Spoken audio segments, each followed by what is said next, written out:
뭐 답부터 하면은 뭐 전조 증상은 없어요. 대부분 무증상이고요. 단 증세가 있다면 이제 생리가 아닌데 좀 출혈이 난다, 또 성교 후에 좀 출혈이 난다, 이런 증세 가지고 오시는 분들이 있는데, 근데 좀 그런 증세가 있은 다음에는 좀 암이 좀 진행이 많이 되는 경우가 많아요. 근데 요즘에는 또 그렇게 좀 많이 진행된 다음에 오신 분들이 좀 많이 드뭅니다. 이제 국가에서 암 검진을 하는데, 이제 자궁 경부 같은 경우는 이제 실제 직접 이렇게 카메라로 들여다보기가 쉽고 검진하기가 쉬워서 대부분 암 전 단계 때 다 진단이 되기 때문에 이제 그런 스케줄대로 검사만 잘하면은 암이 진행돼서 오는 경우는 좀 드뭅니다. 그래도 혹시 지내시다가 뭔가 좀 이상한 출혈이 있다, 뭐 성교 출혈 또는 생리가 아닌데 출혈, 좀 이상한 증세가 있으면 바로 병원 오시는 게 좋고요. 일단은 검진은 꼬박꼬박 하셔야 됩니다. 검진하다가 이제 우리가 이제 거기서 제일 중요한 게 이제 자궁 경부암 원인이 되는 거는 이제 인유두종 바이러스라고 이제 HPV, 우리 많이들 알고 계시더라고요. 이제 HPV 바이러스가 있는지, 바이러스가 있으면 그게 좀 암이랑 좀 연관이 많은 바이러스가 있고 암이랑 좀 그렇게 연관이 없는 바이러스가 있습니다. 이제 암이랑 연관이 많은 바이러스들은 뭐 이렇게 여러 개 있어요. 위험도가 높고 유명한 게 이제 16번하고 18번이고요. 일단 그렇게 위험도가 높은 바이러스가 진단이 됐다 그러면 좀 검진을 좀 자주 합니다. 한 6개월에 한 번 정도는 꼭 검진을 하라고 권합니다.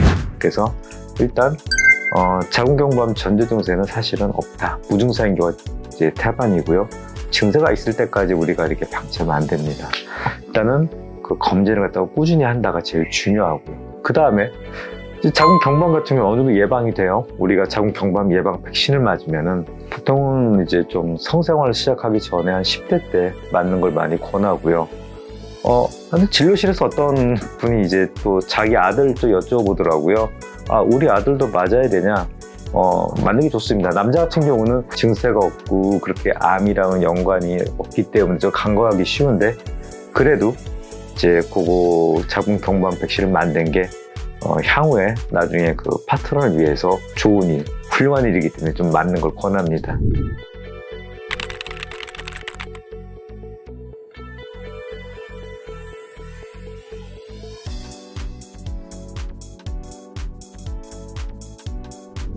자궁 근종 같은 경우 이제 한번 생기면 이게 없어지진 않아요. 근데 자궁 근종이라는 게 우리가 이제 부검을 해보면 70% 이상에서 보이기 때문에 어쩌면 이제 근종을 갖고 있는 것 자체는 통계적으로는 그렇게 뭐 비정상은 아니에요. 그러면 근종이라는 게 문제가 되는 경우는 이게 대부분은 내막을 눌러서 좀 출혈을 만들거나 또는 주변의 어떤 장기들을 압박해서 이게 또 여러 가지 증세를 만들 수가 있는데, 그 중에 가장 흔한 게 어떤 생리 과다 이런 겁니다. 자궁 근종 때문에 좀 증세가 있다, 자연 치유가 될 수가 있냐? 그럴 수도 있어요. 예를 들어서 우리가 가장 흔한 증세인 어떤 생리 과다를 예를 들면은, 환자분 자궁 근종 때문에 출혈이 많다 이렇게 병원에 오셨는데, 이제 환자분 나이가 만약 폐경을 앞두고 있다, 곧 있으면 폐경이 될 것 같다, 그런 경우는 좀 너무 무리하게 치료를 너무 많이 열심히 하려고 하진 않아요.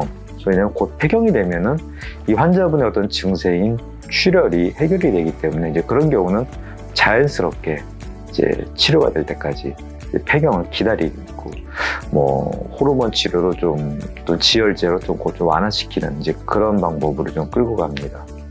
근데 이 자궁 근종이 좀 큰 경우 있어요. 이 덩어리가 커서 주변 장기를 압박해서 이제 가장 많이 이제 호소한 증세 중에 하나가 소변을 좀 자주 마렵다, 밤에도 자다가 깨서 화장실 간다, 이런 경우는 폐경기가 돼서 이제 근종이 이랬던 게 막 작아지거나 그러지는 않습니다. 약간 조금 위축은 올 수 있어도 이 덩어리가 많이 작아지지 않기 때문에 그럴 때는 이제 너무 소변 보는 게 좀 불편하다, 아랫배 뭐 딱딱하게 만져진다, 이제 그런 경우는 이제 폐경기 때까지 기다려도 그게 해소되지 않기 때문에 그러면 한번 치료를 갖다 한번 적극적으로 고민해 봅니다. 이제 과거에는 이제 그런 경우 이제 덩어리를 갖다 해결한 방법이 이제 수술밖에 없었기 때문에 이게 또 전신발자국 수술을 해야 되나 이런 고민 때문에 조금 많이 주저했는데, 하이프 같이 이제 수술 없이 이제 치료할 수 있는 방법도 있기 때문에요.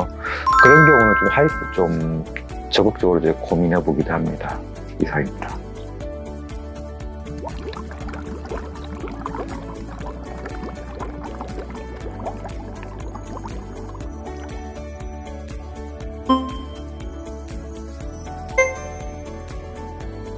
딱히 뭐 정해져서 몇 센치다 이렇게 딱 정해지진 않는데 폐경기 전후냐가 또 중요해요. 폐경이 됐을 때는 한 8mm 정도로 잡아요. 8mm보다 좀 더 두꺼워져 있으면 이거 두껍다. 사실 폐경 후에 내막이 두꺼워져 있으면 좀 긴장해서 봐야 돼요. 이제 그럴 때는 꼭 이제 조직 검사 같은 게 꼭 필요할, 왜냐면 이게 암일 수도 있기 때문에. 그 다음에 폐경 전에는 한 18mm 기준으로 잡는데 이게 좀 그 생리 주기에 따라서 이 내막 두께가 좀 많이 차이가 나요. 생리 직후에는 이제 굉장히 얇아져 있겠죠. 이제 생리하면서 이제 다 이제 좀 쓸려 나갔으니까. 그 다음에 이제 생리 직전에는 제일 두껍겠죠. 그래서 그거 딱 재봤는데 18mm 이상 많이 두껍네 그랬을 때 생리 아직 뭐 좀 곧 할 것 같다 뭐 그런 시기에 오셨으면은 환자분들 한 번 더 오시라고 그래요. 생리하고 나서 한 하루 이틀 지난 다음에 그때 오시라. 그래서 내막이 이제 최고 얇아졌을 때 그때 한번 재보고 판단을 해요. 근데 이제 내막이 두꺼워져 있다 그러면은 그때는 검사를 해보는 게 좋습니다. 그렇게 흡입하거나 또는 어떤 때는 이제 소파 수술하는 경우도 있는데 우선은 그렇게 해서 조직 검사 한번 해보는 게 좀 마음이 좀 안심이 되고요. 그리고 나서 어떤 그 진단에 따라서 뭐 호르몬 치료가 필요할 수도 있고, 이 자궁 내막 두께가 어떤 생리 주기에 따라서 좀 많이 차이가 난다. 그리고 두꺼워졌다는 얘기를 들었다. 그러면은 요게 이제 생리 끝나고 나서 하루 이틀 뒤에 그때 얇아졌을 때 한 번 더 봐야 되겠구나. 이렇게 알고 계시면 됩니다. 이상입니다.